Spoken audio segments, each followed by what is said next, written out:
¿Fue Porfirio Díaz un santo? ¿Fue Porfirio Díaz un terrible monstruo? ¿Un malo de Malolandia? ¿Aquel ser terrible que únicamente trajo estragos y desastre a México? ¿O fue un santo? ¿O fue aquel mayor benefactor de la economía mexicana, el cual trajo tecnología y otras cosas? ¿Qué será? ¿Qué habrá sido? Bien, el día de hoy les traigo un texto interesantísimo. La historia me absolverá, el temible, de el historiador Enrique Canuda Sandoval, quien estudió sociología y economía en la UNAM y se doctoró en Francia, en la Sorbona, se doctoró en historia y también fue mi maestro en la UAM Iztapalapa. Fue mi director de tesis en licenciatura y uno de los lectores de mi tesis de maestría, y quien también es un gran amigo. Ya tiene años que no lo he saludado. Y bueno, si él escucha esta grabación, no puedo sino mandarle un cariñoso y respetuoso saludo a uno de mis maestros. Bien, este texto es muy interesante porque es una desmitificación, para bien y para mal, dependiendo del lugar en el que uno se plantee la historiografía, que es la escritura de la historia. Recuerden ustedes que la historiografía es aquella rama de la historia que se preocupa por no el tema en sí, sino quién escribe, por qué escribe y cómo maneja las fuentes. En cuanto a historiografía, en videos previos de este canal ya se han planteado problemas metodológicos, por ejemplo, en torno a la conquista, en torno a los mexicas, la mitología acerca de la filosofía mexica. Y bueno, he dado mi posición al respecto, pero el día de hoy les traigo un texto delicioso. Es un texto en 2 volúmenes. Sí, es una biografía de Porfirio Díaz que vale muchísimo la pena leer. Yo les voy a leer algunos fragmentos, porque este texto no sé si se pueda conseguir en PDF, no sé si se pueda conseguir en librerías aún. Mi maestro me obsequió estos dos volúmenes impresos, ¿no? Y que fueron publicados por la editorial Utopía. Déjenme ver el año, porque debió ser antes de 2010. Claro, esta obra dice se terminó de imprimir el mes de noviembre de 2007. Y este es un ejercicio historiográfico muy potente. Es un ejercicio de fuentes. Mi profesor se dedicó a la investigación de la historia económica. Tiene otros 3 volúmenes sobre las venas de plata en la historia de México, que es sobre la minería de la plata en México desde la conquista hasta prácticamente la Revolución Mexicana. Y bueno, ello también le llevó a hacer una biografía de Porfirio Díaz, y también tiene un texto sobre la Revolución Mexicana en 3 volúmenes. El profesor, como yo lo mencionaba, estudié en la Sorbona de París. Él pertenece a la Escuela de los Anales. Fue alumno de Pierre Vilar, un hispanista muy reconocido en su momento, y quien también es marxista, ¿no? Y bueno, Pierre Vilar también se distinguió por sus consideraciones políticas de la historia como una ciencia en construcción. Pero después de esta larguísima introducción, vamos a ver el prólogo de este textazo. Prólogo. Aquí todo esto lo voy a citar.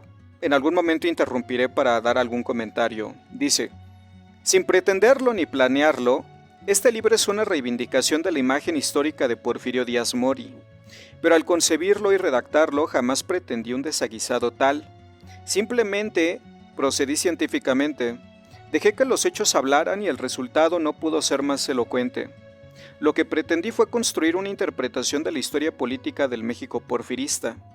El simple hecho de que su nombre se haya convertido en un adjetivo para denominar una larga época de la historia de México habla claro de la fuerza del hombre que ostentó aquel nombre. Porfirismo o porfiriato es la denominación de una complicada, eficaz e inteligente arquitectura política que trajo paz, orden y progreso a la sociedad mexicana. define también la constitución definitiva del Estado mexicano. El archivo del general Porfirio Díaz constituye la principal fuente de este libro, pero no la única. El archivo es un rico epistolario que el general donó a la posteridad, con el fin de que una vez calmadas las pasiones que suscita toda la revolución y después de investigaciones concienzudas y minuciosas, la posteridad escribiera un libro que llevara por título La historia me absolverá. Aquí voy a interrumpir un momento. Este intento de que las fuentes hablen por sí mismas, de que ellas mismas hablen, es un procedimiento indispensable para cualquier historiador. Permitirle al lector de la historia, ¿sí?, de quienes somos intermediarios como historiadores, que también pueda conocer las fuentes primarias, si no de primera mano, por lo menos las partes esenciales de las fuentes y también el procedimiento crítico para ellas. Porque últimamente en esta degeneración que se está viviendo en la academia, de ya no trabajar un tema a profundidad y con diferentes fuentes, ya sean bibliográficas, ya sean de archivo, ya sean hemerográficas en revistas o periódicos, también a través de la historia oral, etcétera. Si es algún tema mucho más cercano a nosotros y donde la tecnología nos permite tener esas fuentes, ya lo que se hace en aras de titular gente de manera express, tener historiadores al vapor, ¿no?, es que simplemente se agarra una fuentecilla, algún testimonio oral, algún periódico, ya con un trabajo hemerográfico simplemente ya se puede titular a alguien. Y aquí hay una situación muy problemática porque una tesis bien hecha debería de tener y de recurrir a la mayor cantidad de fuentes posibles, y al mayor nivel de análisis posibles, el sociológico, el económico, el político. Y lo que se está haciendo actualmente es simplemente tener una posición política y hacer activismo académico, ¿sí? Tomar una postura y simplemente trabajar el tema en pos de una conclusión ya hecha. Y aquí es muy interesante porque mi maestro menciona, desde un inicio a mí no me interesa reivindicar su nombre, pero yo digo lo que encontré y dejo que las fuentes hablen. Y este libro parece que va a ser muy amigable con Porfirio, pero también es muy crítico porque ese texto obviamente tiene que hablar de la expansión del capitalismo en México durante el periodo de Porfirio Díaz. Y el capitalismo exige concentración de la riqueza, concentración del trabajo ajeno, algo que no es amigable, algo que no es amable y que es muy dañino en individuos y grupos sociales. El capitalismo simplemente su desarrollo, en tanto que exige la concentración de la riqueza y exige la apropiación del trabajo ajeno, y va a terminar haciendo estragos, aunque esa concentración eventualmente permite hacer más cosas. Porque el capitalismo es eso, un hecho histórico, una situación económica que inevitablemente va a exigir concentración, y la estabilidad de la que va a hablar aquí nuestro maestro es que esa estabilidad que permitió Porfirio para el florecimiento del capitalismo, pues también es el de la apropiación de la riqueza, que para el Estado le va a permitir lo que iremos viendo. Continúo citando: no se trata estrictamente hablando de una biografía de Porfirio Díaz, sino de la reconstrucción de algunos pasajes de la historia política mexicana, teniendo como hilo conductor la vida del temible, a través de la correspondencia que recibía y contestaba personalmente en un intenso y tupido intercambio epistolario, en el que circulaban nuevas y viejas ideas, al calor de sucesos y pasiones exaltadas, de acciones y reacciones, terremotos y revoluciones, que permite dibujar la faz de aquel México menesteroso y hambriento que modeló la vida de Porfirio. Su correspondencia permite observar la transformación del militar, del político, junto con la evolución de su pensamiento. Permite observar también el pensamiento y la transformación de los otros, sus corresponsales, que fueron muchos, pero podemos resumirlos en singular: el pueblo de México. ¿Podría yo escribir como hizo Bernal Díaz del Castillo, ilustre antecesor de nuestro Díaz, que esta es la verdadera historia de un huérfano oaxaqueño que de la oscuridad y la pobreza llegó a escalar el poder y la gloria? Esta es solo una interpretación, una lectura de esa cita, valiosísima colección de documentos para conocer un largo periodo de la vida política de México. Termina la cita. Como toda historia es selección, estoy convencido de que el archivo permite otras lecturas, otras interpretaciones. Esta propuesta no es sino un pálido reflejo del universo Díaz, un animal político astuto y eficaz del siglo XIX, a quien un contemporáneo definió como el general vencedor que baila y duerme sobre su caballo, mejor conocido por sus enemigos, sobre todo por los invasores franceses, como el temible, el incorruptible, el que no tiene precio. Alguien que nació para mandar y gobernar, o, para usar la fórmula que utilizó en la entrevista que le hizo Krillman en 1908, fue un gobernante nato. Aunque él mismo no supiera que lo era, sino hasta ya muy entrado en años, aclaro lo anterior para que nadie se asuste con el petate del muerto. Aquí un detalle interesante, aquí se refiere a Porfirio Díaz simplemente como Porfirio, ¿no? Yo este libro lo leí, pues, será hace unos 13, 14 años, ¿no? Yo estaba apenas en la licenciatura en Historia y a mí me brincaba mucho que se refiriera a él por su nombre, ¿no? Porfirio, así como, ¿cómo hablarle así directamente al personaje, ¿no? O referirse a él de esa manera. Pero ya pasados los años, me resulta más divertido lo que yo pensaba en ese momento que el hecho mismo, ¿no? Pero continuemos, cito. Parece necesario aclarar en este proemio, para que el lector no se confunda, que sin ser una biografía, los personajes principales de esta historia son Porfirio Díaz y el México moderno que lo configuró, y que él contribuyó a constituir. Otros personajes, como sucede en todo drama o comedia, entran y salen del proscenio histórico en la medida que se relacionan con él. Se dice que la información es poder, el archivo Díaz lo prueba. Parte del poder que ejerció el gran caudillo se debe a esa continua e inteligente comunicación que mantuvo con su pueblo, un diálogo intenso y abierto a todos sus contemporáneos, pobres o ricos, inocentes o culpables, hombres y mujeres, amigos y enemigos.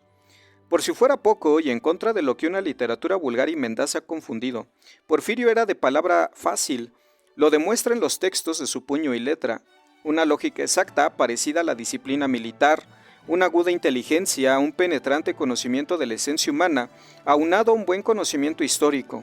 Eso destilan sus cartas. Porfirio fue el gran buzón del pueblo en el que todos los mexicanos depositaron el correo de la esperanza. Y es ese pueblo el que escribirá esta historia, con ideas, alegrías y sufrimientos. Después de tanta espera, por fin el Mesías llegó y el pueblo en masa lo proclamó el Redentor del pueblo oprimido, el Salvador de México, está entre nosotros. Si la información fuera la vara para medir el poder, Porfirio fue el hombre más poderoso de México. Todo un universo social, y no exclusivamente mexicano, nutre el tesoro epistolario de Díaz, un mundo que se nos revela en pedazos del papel manuscrito. Bueno, esta es una... Habla muy bien de Porfirio, ¿no? Quizá demasiado. Pero antes de entrar en los detalles biográficos, aquí hay unas situaciones que me gustaría resaltar, que me voy a brincar en el texto del maestro, para mencionar algunas cosas de orden metodológico que me parece que son las más relevantes y que me parecen las más importantes, de hecho, desde que yo leí su libro, porque a mí me interesaba el siglo XX, no me interesaba tanto la revolución, yo estaba más interesado, como eventualmente lo hice en mis tesis, ¿no? Que fue, pues, el periodo después de 1965 en México, que ustedes pueden ahí revisar mi tesis doctoral, es gratuita y se puede descargar.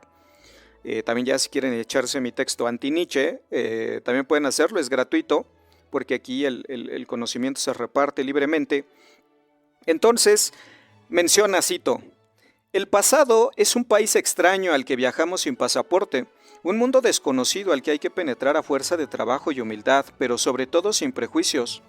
Un grave problema que tuve a la hora de analizar el alud de documentos porfirianos para redactar el presente trabajo fue que, para desgracia de los historiadores, el tiempo no respeta nuestras preocupaciones analítico-metodológicas, de manera que primero sucedieran los hechos económicos, luego, una vez que se hubieran agotado estos, que empezaran los hechos políticos, luego los sociales, más tarde los culturales y así sucesivamente, de manera que uno pudiera analizarlos cronológica y ordenadamente y todavía mejor, que se presentaran con un estricto orden lógico de causa-efecto-consecuencia.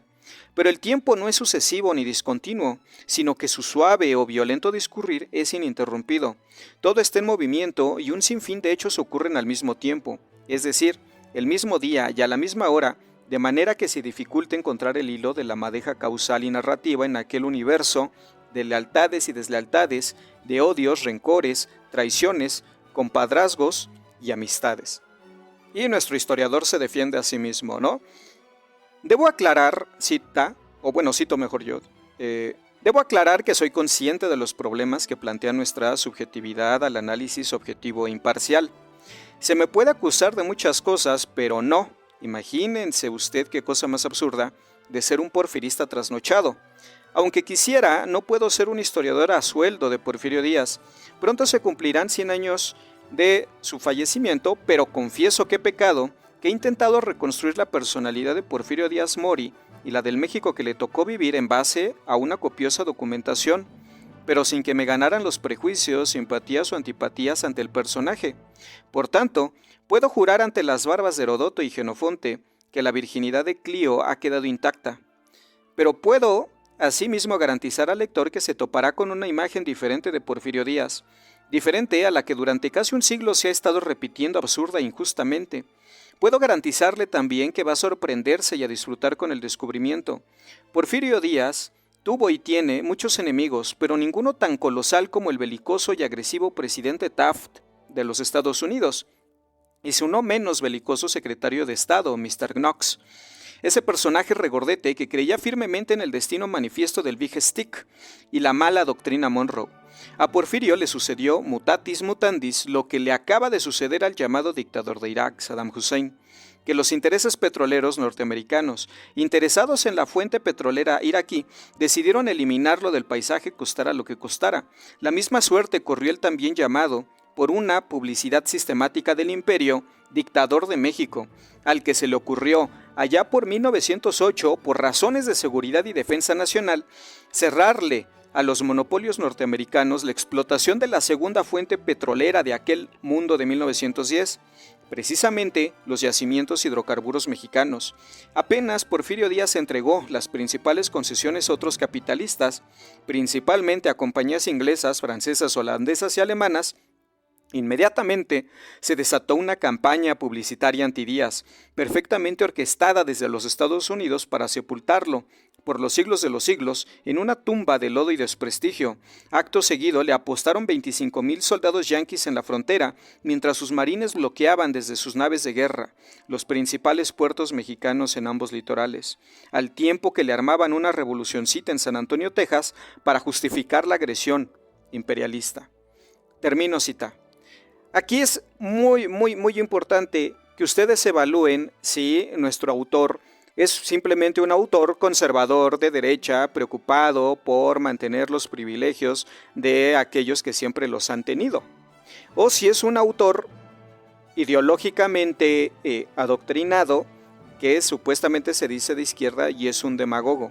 Aquí ustedes tienen un autor con independencia intelectual que no podría caracterizarse en ninguno de esos tenores, porque él está centrado en las fuentes y en lo que le dicen los hechos. Porque estos, de lo que estamos hablando aquí, con los adjetivos que se quiera, son hechos, y son comprobables y verificables, y en estos textos, tanto el de la Revolución Mexicana, que son 3 volúmenes, La historia me absolverá, que son 2, y luego el de Las venas, ese sí todavía no lo termino, que son 3 volúmenes. Es muy pesado, es economía, ¿no? Yo apenas voy terminando el primer tomo, pero todo lo que se menciona aquí está respaldado en fuentes. Y aquí se está hablando de prácticamente, abusando del término y utilizándolo para todo, de una leyenda negra de Porfirio Díaz. Lo cual no implica que pues, no haya hecho cosas que pues, no sean tan positivas o tan luminosas, pero que también se dan cuenta en este libro. Pero también el texto es un intento, ya no de hacer justicia o de santificar a alguien, sino simplemente de ponerlo como lo que fue. Un político que estuvo tantos años en el poder, que tuvo tantas posibilidades de ejercerlo, pero al que no lo hizo solamente porque él quisiera o él pudiera, sino que hubo una estructura de poder y también millones de personas que lo respaldaron. Sí, y de esto va a ir dando cuenta el profesor. Continúo leyendo esta parte que es deliciosa, ¿sí? Aquí, fíjense, no me estoy saltando tanto como con otros textos, porque era mi maestro, era un chingón, es un chingón. Continúo. Cito, desde entonces se ha repetido la versión que sobre Porfirio Díaz nos vendieron los Estados Unidos. Dicha versión, Made in Hollywood, para servicio e interés del Standard Oil, de Rockefeller, Morgan, Seller, Guggenheim, Hearst y compañía, se sigue repitiendo 100 años después como legítima verdad. Pues bien, en las páginas que siguen, el lector encontrará no un superhombre dueño de todas las virtudes y carente de errores y defectos, sino un hombre y una personalidad diferente, una imagen realista y una versión distinta del cliché, tan repetido por una historia poco seria y menos confiable. Aquella del dictador que desayunaba fetos y con sus huesos se limpiaba los dientes, la del cruel zar de México que desuscribía. Ya saben que aquí tengo que utilizar eufemismos porque hay que hacer esto pet friendly. Y mandaba matar mandaba de suscribir a sangre fría. ¿Cuál? De suscribidor azteca, indefensos inditos de su propia raza. Aquí encontrará el lector el verdadero carácter y personalidad de aquel hombre tan influyente y decisivo para la historia reciente del país que, como todo ser humano, pero sobre todo los que detentan el poder, y Díaz disfrutó como ninguno de un largo periodo de poder absoluto, pero absoluto no por la fuerza de las bayonetas, sino porque las estructuras sociales y políticas de aquel México no daban para más. Fue susceptible a las tentaciones y a la corrupción que trae aparejado el ejercicio prolongado del poder. Hay veces que 6 años parecen una eternidad de oprobio. Los 35 años de porfirismo, incluyendo los 4 de Manuel González, deben haber parecido a muchos, sobre todo a lerdistas y a muchos juaristas, como el padre de los Flores Magón, una eternidad. Bien, vamos a saltarnos un poco y vamos a ir a qué vamos a encontrar en el texto, y nos lo describe el autor, cito. En los primeros capítulos del libro encontrarán un breve semblante biográfico de otros hombres que fueron contemporáneos de Porfirio Díaz, dos personajes históricos también de primera magnitud, cuya importancia y trascendencia fue tal que conviene empezar por situarlos históricamente, para entender mejor a nuestro personaje. Me refiero a don Antonio López de Santana y a Benito Juárez García. Las vidas sucesivas y mezcladas de Antonio López de Santana, Benito Juárez y Porfirio Díaz Mori llenan más de 100 años de historia nacional. En buena medida, sus nombres simbolizan y sintetizan la historia de México durante el siglo XIX. Los tres fueron presidentes de la naciente y balbuceante República Mexicana. Tuvieron en sus manos la dirección de los destinos nacionales durante casi todo el siglo. Según sus respectivos talentos y capacidades administrativas, también según su formación ética y la estructura de su carácter y personalidad. Imprimieron en la historia nacional su huella. Reducida a su mínima expresión, la historia política, es que se me mueve aquí la hoja. Reducida a su mínima expresión, la historia política de México en el siglo XIX es la de estos tres hombres, cuyas vidas se entremezclaron en más de una ocasión. Cada cual representó una época y una forma personal de gobernar. Juárez y Díaz fueron además paisanos, maestro y alumno en el Instituto Científico Literario de Oaxaca, estrechos aliados políticos y buenos amigos, hasta que la silla presidencial se les interpuso en la encrucijada. Entonces, cita, Canudas, los amigos de ayer se trocaron en decididos enemigos. Termina la cita. Aquí esta es una parte indispensable por el contexto que se menciona y los otros dos personajes, porque tampoco se va a entrar a atacar de manera gratuita a Santana y tampoco se va a enaltecer de manera gratuita a Benito Juárez, porque también este es un novelón de este conflicto velado, ¿no? Este conflicto entre políticos que está siempre inmerso y que nada en la hipocresía, ¿no? De cómo en un momento son los mejores aliados, los mejores amigos, y eventualmente cuando en el juego del poder se vuelven obstáculos, ya no lo son tanto y la lejanía es dura, ¿no? Entonces, esta parte del libro es un tinglado, ¿no? En el que también la narración del doctor es tremenda. Yo siempre he admirado mucho la capacidad que tiene para narrar, y también porque no se limita a los espacios que la academia da, sino que también él decide no recortar, porque el historiador que recorta, se recorta, o el que el que limita demasiado su obra, se limita a sí mismo y decide pues escribir en 2 tomos esta biografía de Porfirio Díaz. Otro autor hubiera sido en otras situaciones editoriales, pues hace un librillo ahí de menos cuartillas, simplemente para que la editorial en cuestión se ahorre unos pesos, ¿no? Y pues así mutilar su narración y su historiografía. Mi maestro no lo hizo así, decide hacerlo de manera mucho más, mucho más voluntariosa y hacerlo en 2 tomos sin limitar su narración y como ustedes pueden escuchar de una manera bastante articulada y bastante interesante y que no es aburrida. Porque para empezar el tema no lo es, ¿no? Continuamos. Y es que fíjense, o sea, aquí no me voy a saltar a ninguna otra parte, sino que voy a continuar con el siguiente párrafo porque este texto no tiene desperdicio, ¿no? Son 2 tomos, apenas vamos en la página 18, pero vean todo lo que se puede encontrar en un solo párrafo. Continúo citando al doctor Canudas. Este es un libro sobre tiranos y libertadores, sobre eminentes y oscuros ciudadanos de la plebe, sobre generaciones de nuevos y desconcertados mexicanos que a su paso por el siglo fueron despertando a la libertad y a las nuevas realidades políticas. ¿Cuántas veces se llamó tirano lo mismo a Santana que a Juárez, que a Lerdo, que a Porfirio Díaz? Cualquier opositor político llamó tirano al poder que era su enemigo y que lo atacaba. ¿Qué tan tiranos fueron en la práctica esos hombres, más allá de la calumnia, la intriga política o la injuria sin fundamento? Don Daniel Cosío Villegas, que dedicó sus mejores esfuerzos y años de investigación al porfiriato para referirse a don Porfirio, sustituyó siempre el terrible epíteto de tirano por el de autoritario. Sobre ese ser autoritario que, como mostrará este libro, era menos autoritario aún de lo que la historiografía reciente quiere conceder. Versa este libro. La biografía es un género histórico difícil, desde luego. Pienso en las biografías que buscan ir más allá del ditirambo desmesurado sobre tal o cual personaje. Lamentablemente son las de este último tipo las que han dominado el género. Colecciones completas de libros han sido dedicadas a exaltar las virtudes y hechos hazañosos de los grandes hombres, lo cual resulta relativamente fácil, no sé si útil, pero intentar conocer y explicar quién fue tal hombre, cuál fue su esencia, cómo lo moldeó su medio histórico, geográfico y cultural, cómo influyó su medio familiar y cómo influyó él mismo sobre el medio social y político que lo rodeaba, resulta una tarea difícil que exige penetración, conocimiento e inteligencia de parte de quien intenta conocer y explicar la vida de otro hombre. Se trata de no cometer el error de Draper, para quien hay 2 maneras de escribir la historia.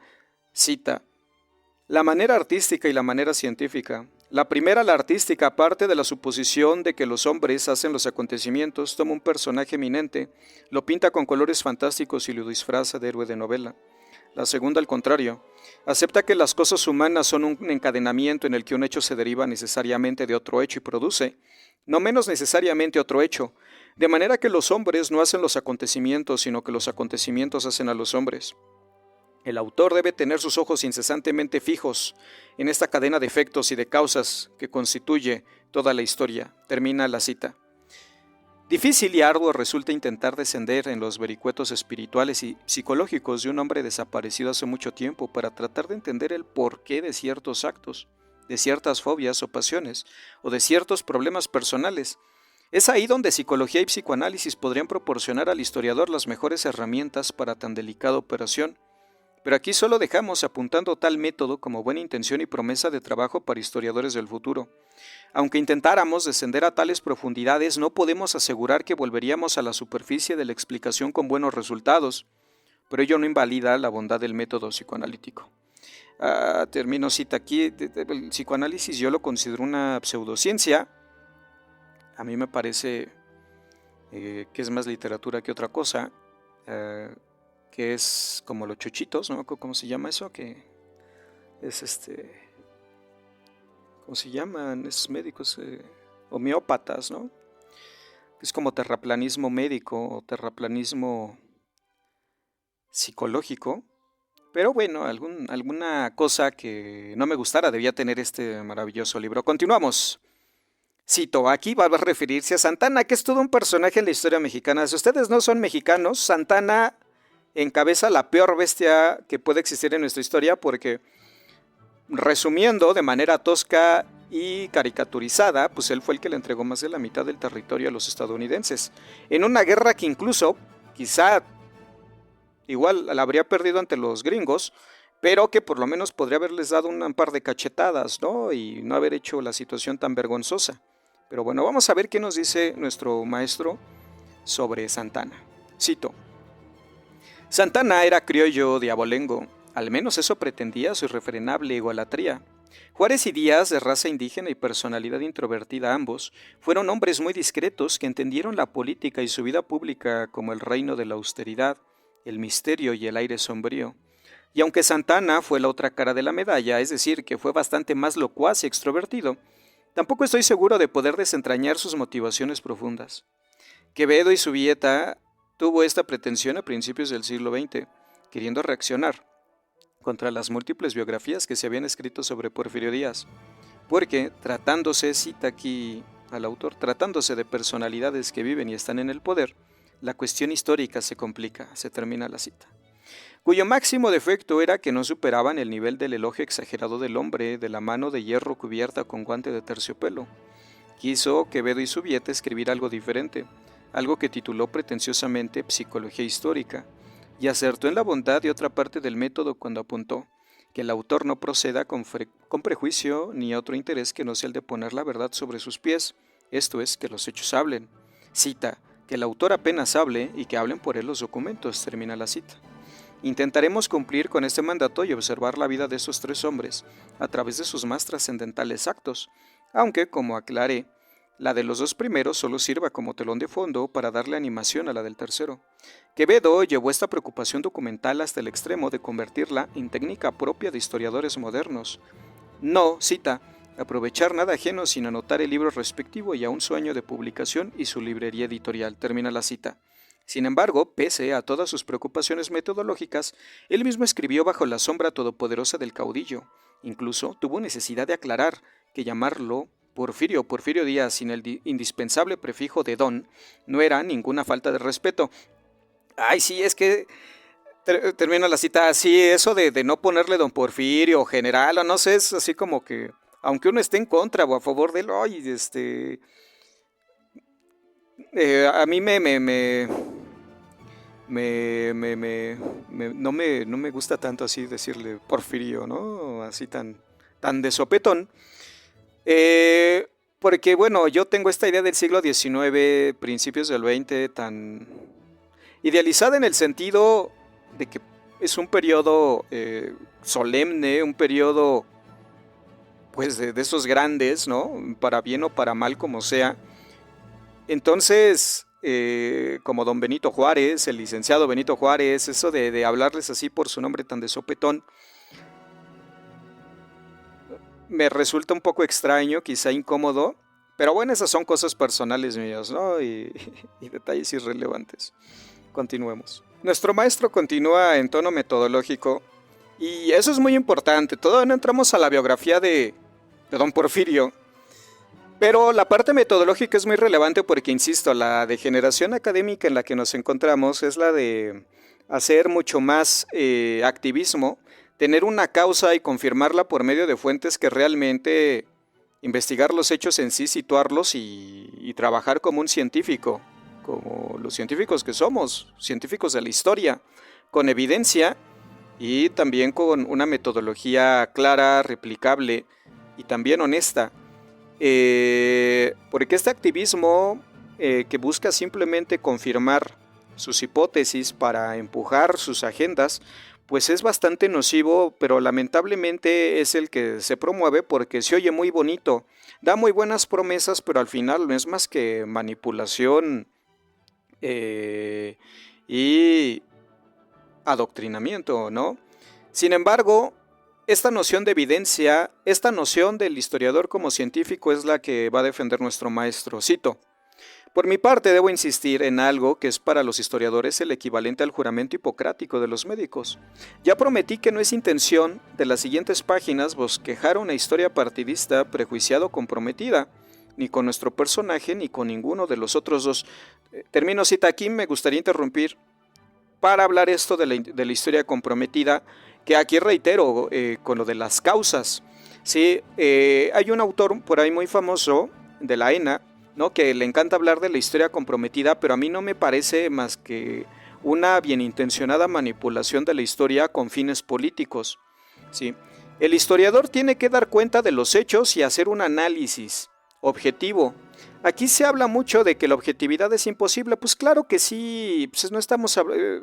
Eso sería una ingenuidad pensar que es inmediata, que es algo sencillo ser objetivo. Sin embargo, la objetividad siempre tiene que ser un destino, tiene que ser un final, un objetivo, valga la redundancia, la objetividad tiene que ser un objetivo evidentemente claro en el texto histórico. Al presentar las pruebas, al presentar la evidencia, al presentar las diferentes fuentes, se tiene que demostrar que se está haciendo lo más imparcial y objetivo, por más que uno esté del lado de alguno de los bandos. Porque siempre va a haber una ética, siempre va a haber una moralidad. Ya hemos hablado que la moralidad son el conjunto de conductas que el grupo social promueve para los individuos en pos de su reproducción y de su estabilidad, mientras que la ética son aquellos comportamientos que van desde el individuo para promover, si no su existencia, su reproducción, sí por lo menos una concordancia entre lo que piensa y hace, aunque a veces eso no concuerde con el grupo. Sí, bueno, el asunto aquí es que, pese a esas dos situaciones de moralidad y ética, el historiador tiene que ser duro y frío, como un perro de caza, ¿sí?, como un halcón de archivo, simplemente dando cuenta y analizando los hechos, y pues también no ser tan soberbio como para que todo coincida con lo que él cree, ¿sí? O incluso manipular las fuentes, ¿no?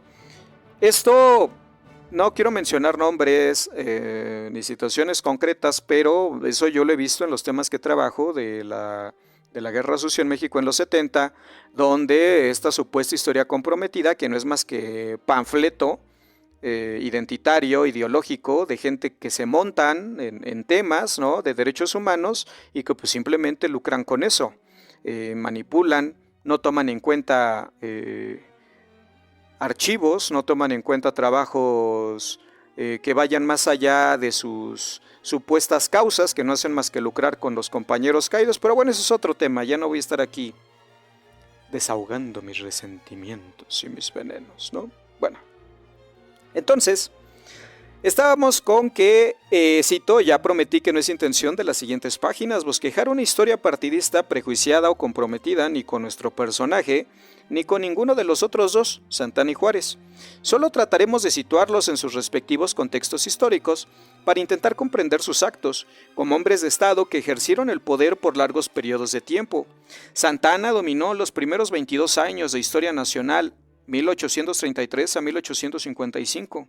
Juárez fue presidente de la República durante 14 años, de 1858 a 1872, y Díaz durante casi 30 años, del 76 al 80 y de diciembre del 84 a 1911. Suscitaron pasiones desenfrenadas y contradictorias que recorrían todo el diapasón del amor al odio. Durante su época de esplendor y poder fueron adulados por la corte de los milagros, porque lo que sobra siempre a los poderosos son aduladores, pero en el momento de su desgracia política o de su muerte, brota espontáneamente un rasgo humano común y difundido por todo el orbe, aunque esmeradamente cultivado en México, sus enemigos detractores y aún sus amigos y paniaguados comienzan a deturparlos, haciendo leña del árbol caído. Comienzan a deturparlos, haciendo leña del árbol caído, corrijo. Otro rasgo, continuó la cita, que revela la personalidad de Porfirio Díaz fue su actitud ante la imagen histórica de Benito Juárez. Mientras éste, desde antes de 1867, consciente de la popularidad y fuerza político-militar de Díaz, trató de anularlo e inhabilitarlo con la fuerza de los tres poderes de la Unión bajo su control para que no pudiera competir en las elecciones presidenciales.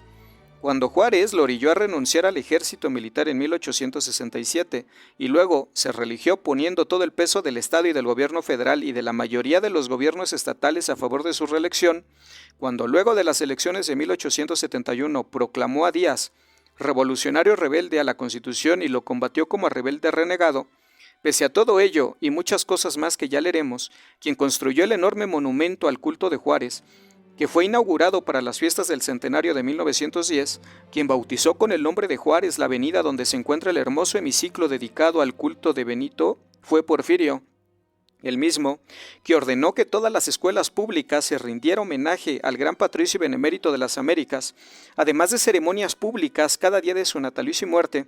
Fue el temible, que protegió a los hijos de Juárez como si fuera su propio padre, el mismo del que Juárez habría dicho, según la interpretación calumniosa de Lerdo, que desuscribía de la vida llorando.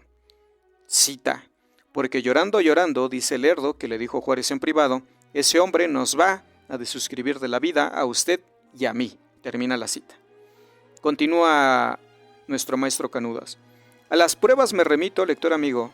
Recuerda que ante la puerta del infierno, como ante la de la ciencia, hay que desnudarse de prejuicios y dejar que la razón, esa pobre mujer enloquecida que el siglo XVIII quiso deificar y que hoy yace en catafalco de tercera clase cual momia sin epitafio, guíe tu juicio.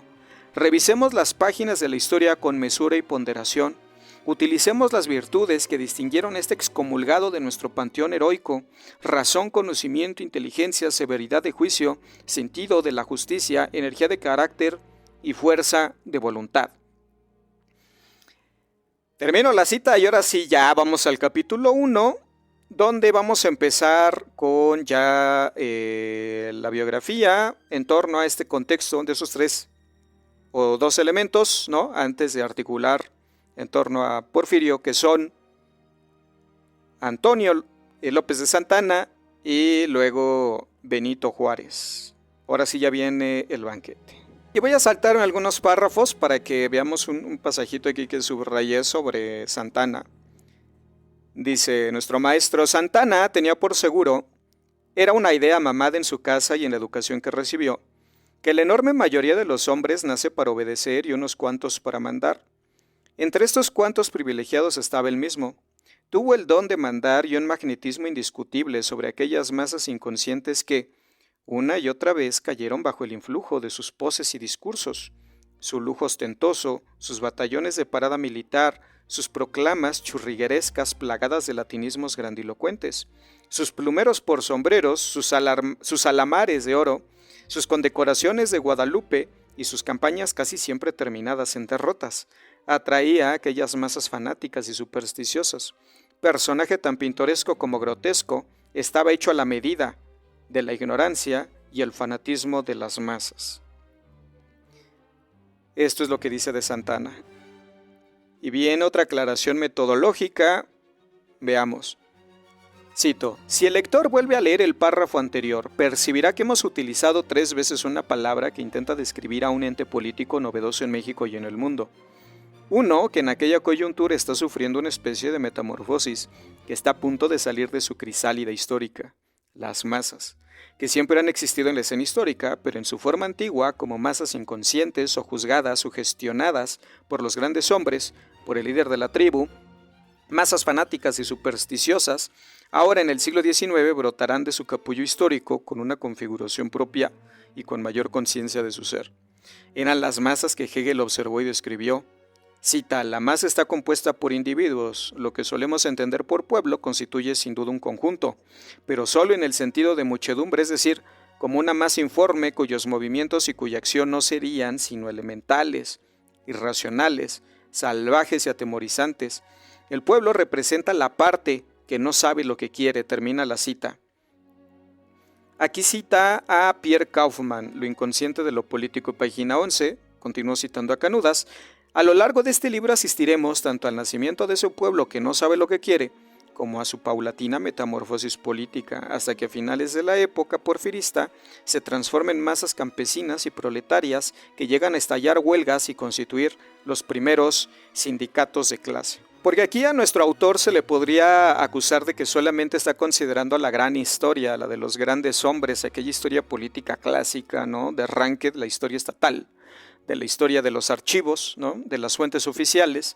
Pero aquí nos avisa y podemos darnos por enterados de que él conoce la historia de esas masas y las posibilidades que da la historia social.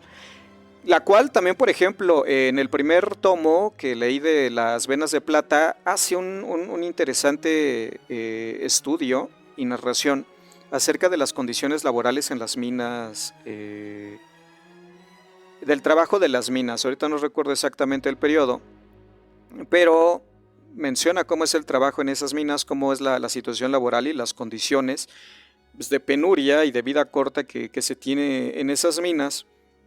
Entonces nuestro autor está consciente de la historia social y pues de la potencia que tienen las masas en la historia y bueno, no es alguien ajeno o alguien disecado en aquella historia oficial tradicional estatal de arranque, ¿no? Y algo en común que tienen Porfirio y Juárez es su condición de indígenas.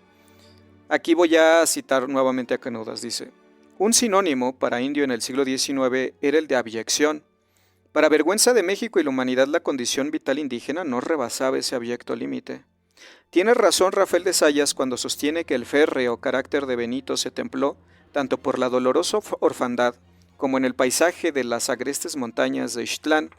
Dos factores lo templaron, el de la raza y el del medio, aquí cita. Tuvo toda la tenacidad del indio, su estoicismo, su indiferencia por el dolor, el soberano dominio de sus pasiones. Termina la cita. Continuó citando a Canudas, solo una voluntad, como diría Santana, espartano zapoteca, era capaz de vencer los poderosos obstáculos que se levantaban ante cualquier indio que quisiera salir del estado de abyección y pobreza. Superar la triste condición indígena, demostrar que un indio puede vestir levita, incluso frac, y no por ello verse ridículo, era una tarea destinada para los más aptos entre los de la raza, para los de carácter templado en el yunque de la necesidad y la inteligencia. Pero el tenaz Benito, aquel indito que había llegado caminando y sin guaraches a Oaxaca, el pobre niño que no hablaba sino zapoteca y que jamás había recibido enseñanza alguna hasta los 12 años, estaba dejando atrás su indianidad para transformarse, no solo en un ciudadano del siglo XX, sino en uno de los más eminentes.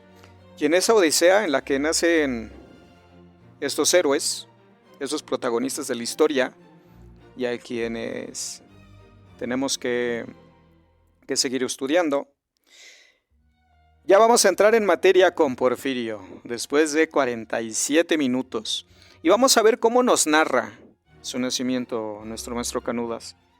Cito, cuando Porfirio nació, Antonio López tenía 36 años, Benito Juárez 24 y acababa de dejar el seminario conciliar para ingresar al Instituto de Ciencias de Oaxaca. En aquella época se escribía Oaxaca con J. Tierra de montañas, tributarias de la gran cordillera que encadena América de sur a norte, cuna de viejas y nuevas civilizaciones, en 1830 uno de los estados más ricos de la República. Producía metales preciosos, orfebrería, grana cochinilla, algodón, textiles y abundantes productos agrícolas. Cita. Tomando el estado de Oaxaca en su totalidad, escribió Bancroft, difícil sería encontrar en todo el mundo una combinación más feliz de hermosura y de utilidad, de riqueza natural y de grandeza, termina la cita. Pero sobre todo, Oaxaca era un abigarrado mosaico social donde los diferentes grupos étnicos de, pone entre comillas, raza pura, que por la posición que ocupaban en la organización social parecía la más impura, formaban la clase baja y algunos mestizos, europeos o americanos, la clase superior, un estado donde, pone entre comillas, las tribus salvajes se articulaban con, pone entrecomillado, naciones civilizadas, y donde no pocos elementos africanos aportaron sus genes a la mezcla social. Nada más difícil en aquella estructura social que remontar la corriente cuesta arriba siendo indígena de raza, fuera esta pura o impura. ¿Cómo explicar entonces que tanto Benito como Porfirio lograran escalar toda la pirámide social hasta su más alta cima? Parte de la explicación la brindó Hanay. Tanto los indios zapotecas como los mixtecos cita Hanay, fueron degradados hasta el miserable nivel de la servidumbre, como le sucedió a los nativos de otras tribus del México central. Termina la cita. Estos eran serranos, robustos y menos serviles que otros indios. Si Benito era indio de raza pura, Porfirio era mestizo, de raza no tan pura. Esto de las razas me parece innecesario, ¿no? Pero bueno, pero ambos fueron de parte, bueno, innecesario y inútil, ¿no? Pero continuamos. Pero ambos fueron parte de aquel México ranchero y semicolonial donde el charro, prototipo del carácter nacional, era mestizo, enfrentaba poca competencia y estaba satisfecho con su pequeño terreno para cultivar maíz, frijol y chile. El ranchero, pone entre comillas de clase media como Juan Charrasqueado, era parrandero, mujeriego y jugador. Cita, su gusto principal consiste en poseer un caballo fogoso, una vistosa silla de montar con adornos de plata. Termina la cita, de trabajo poco, prefería las fiestas. Y después va a matizar nuestro autor. Cito, Porfirio Díaz tuvo la fortuna de contar con parientes acomodados, particularmente en la jerarquía eclesiástica, que fueron una gran ayuda para su educación. El principal de todos fue su tío y padrino, que llegó a ser obispo de Oaxaca. A los 6 años, Porfirio fue enviado a La Amiga, donde estudió durante 6 años las primeras letras y números. Luego el adolescente estaba listo para el único destino prometedor para un joven oaxaqueño, el Seminario Conciliar de Oaxaca. El poder espiritual y material de la iglesia era totalitario e intolerante en la época, pero más aún en la provincia. En 1840 y más allá, no existía otro porvenir, otra posibilidad de educarse, ni otra arquitectura mental que Dios y la iglesia. Un poder corporativo que emanaba de la Edad Media y, en aquel México de los 300 años de dominio español y religioso, un poder totalitario, de manera que el joven Porfirio fue a parar al Seminario Conciliar de Oaxaca. Su tío y padrino, el canónigo José Agustín Domínguez, poco después obispo de Oaxaca, le echó la mano para que gozara de una capellanía e ingresara al seminario para seguir la carrera sacerdotal. Era el año de 1843 y Porfirio tenía a la sazón 13 años. Cursó 2 años de latinidad y 3 de filosofía. Sus maestros fueron los únicos presbíteros y canónigos de Oaxaca, que tampoco brillaban mucho por su cultura y espiritualidad. Fue un estudiante un poco más que mediano en el seminario, puesto que sus calificaciones iban de medianos a mayores y excelentes, y porque a los 15 años de edad ya estaba dándole clases de latín al hijo mayor del licenciado Marcos Pérez, un abogado liberal provinciano, íntimo amigo de otro liberal y ahora gobernador interino de Oaxaca, Benito Juárez. Sí, aquí es las etapas de formación. Nos brincamos la infancia, que aquí no es tan importante porque ella quería ir de inmediato a un momento estelar, me parece, de Porfirio Díaz, y el cual no es tan conocido y con el que me gustaría acentuar este audio. Cito. Recordemos otro hecho sobresaliente de sus años mozos. Mientras concluía su bachillerato en latín, filosofía, teología y derecho canónico en el seminario, se produjo la invasión norteamericana de 1846-1847, hecho que cambiaría su vida para siempre. El gobernador Juárez organizó un batallón de voluntarios para combatir al invasor extranjero, bautizado como, pone entrecomillado, el peor es nada. Con un revólver de su propia confección, Porfirio se enroló y fue entonces que recibió sus primeras lecciones de táctica y estrategia militar, impartida por el teniente Ignacio Uria en el Instituto de Ciencias y Artes. Aquí cita, el corazón de Porfirio se llenó de entusiasmo con la idea de combatir por su patria. Termina la cita, comentó Bancroft. Fue entonces que sintió profundamente el llamado de la historia.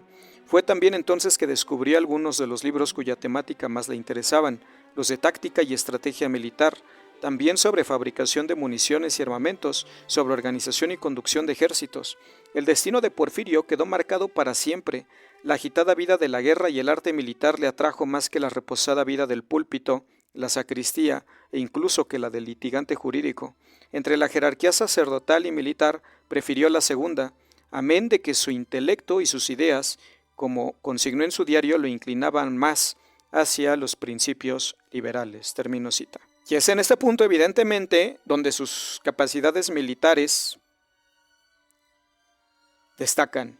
Cito, pocos han subrayado otro rasgo sobresaliente y determinante de su personalidad, el que, desde adolescente, Porfirio era un aventurero andante. La herencia arriera de su padre y su espíritu inquieto, proclive más a la acción que a la reflexión, se mostraba en sus correrías y expediciones por las ruinas arqueológicas y las montañas y pueblos de Oaxaca, gracias a lo cual conoció bien, pone entrecomillado, topografía de su tierra, además de que se familiarizó desde entonces con la gente del Valle de Oaxaca, Cita conoció el carácter del indio y se hizo de muchas amistades entre los habitantes de las montañas.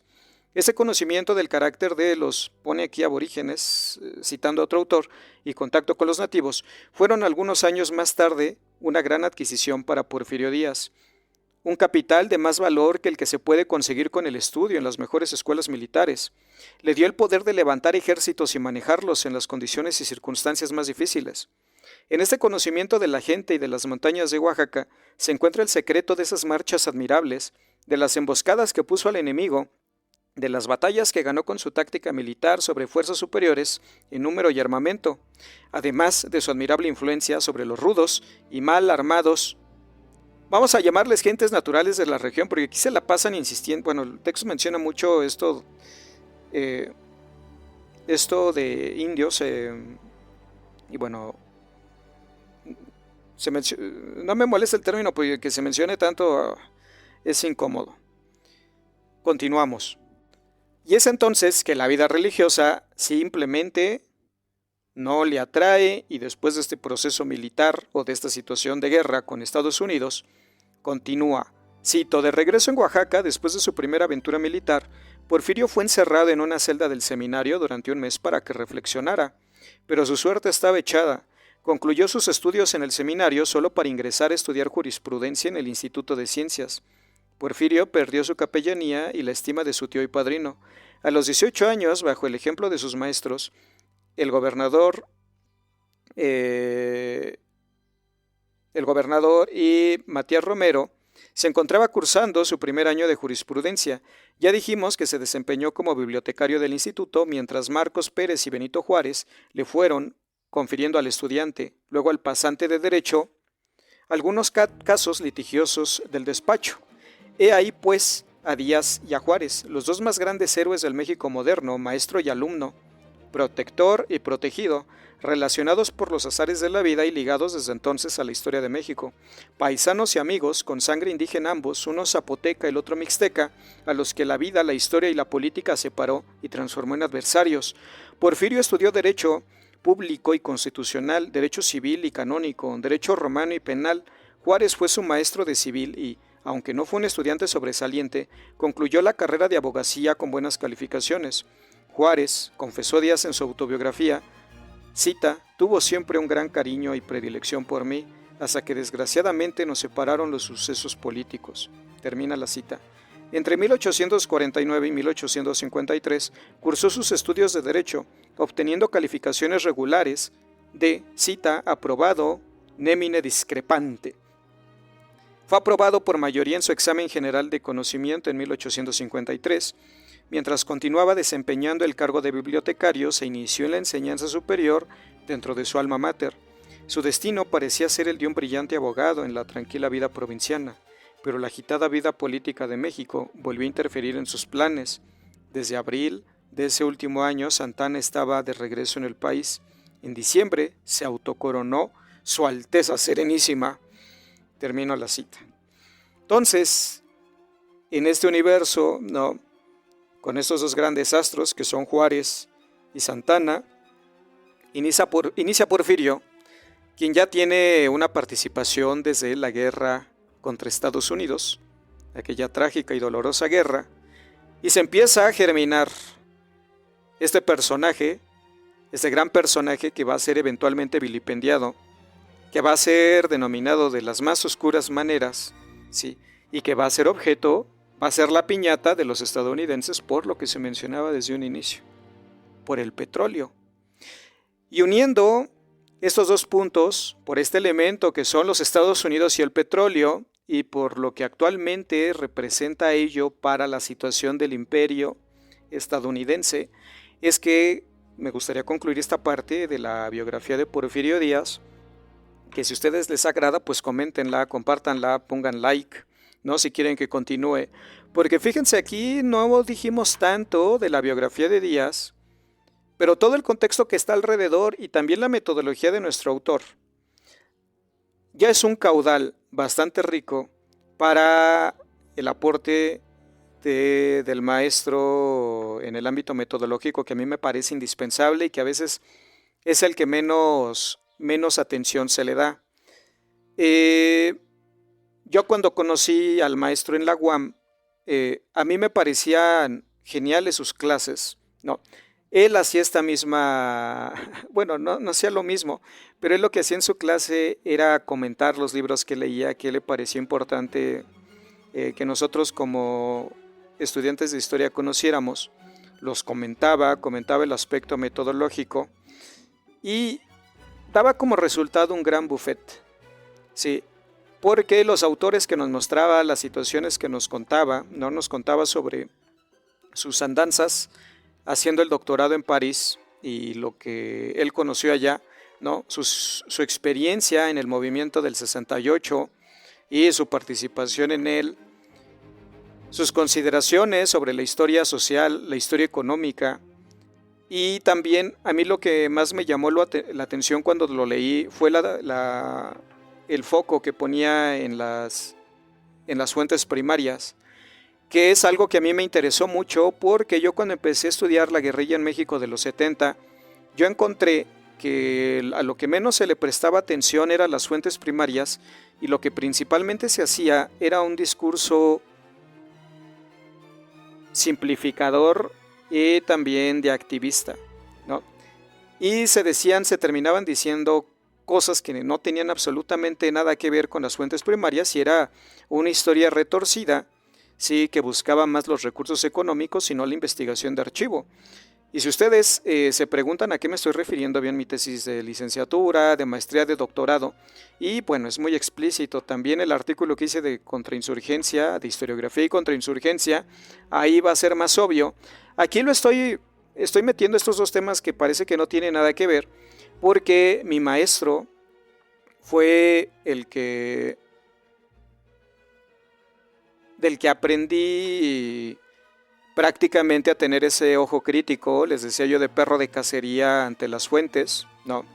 De halcón en el archivo y también de dejar hablar a las fuentes, porque las mismas fuentes, en el caso del tema que les he hablado, dicen totalmente cosas opuestas a lo que la historiografía le encanta repetir, desde trabajos solamente de historia oral o de merografía, porque el archivo muchas veces no se toma en cuenta.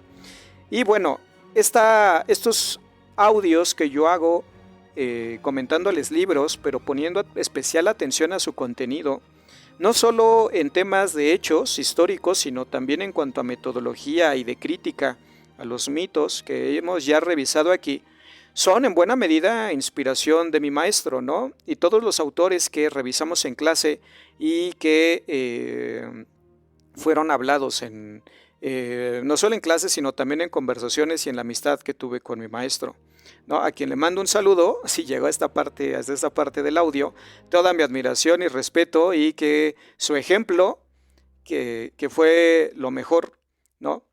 Y que es lo mejor que tenemos de las personas, el ejemplo y el intentar seguirlo, pues que este audio sirva de homenaje.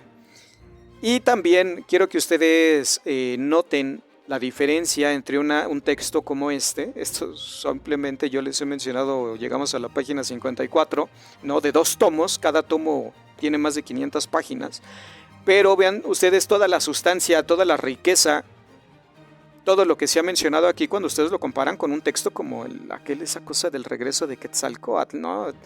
Que es una cosa llena de mitos, de supersticiones, de irrelevancias historiográficas y que pues una cosa es la ideología, otra cosa es la doctrina, ¿no? Los prejuicios y otra cosa es la historia científica con fuentes, con crítica de ellas y también teniendo la objetividad como destino, como aspiración, que podrá ser muy difícil o lo que ustedes quieran, pero mientras se aspira a ella, se nota, como tantas otras cosas en la vida, se nota. Entonces, muchas gracias si llegaron hasta aquí y pues ya quedó muy largo esto. Hasta luego.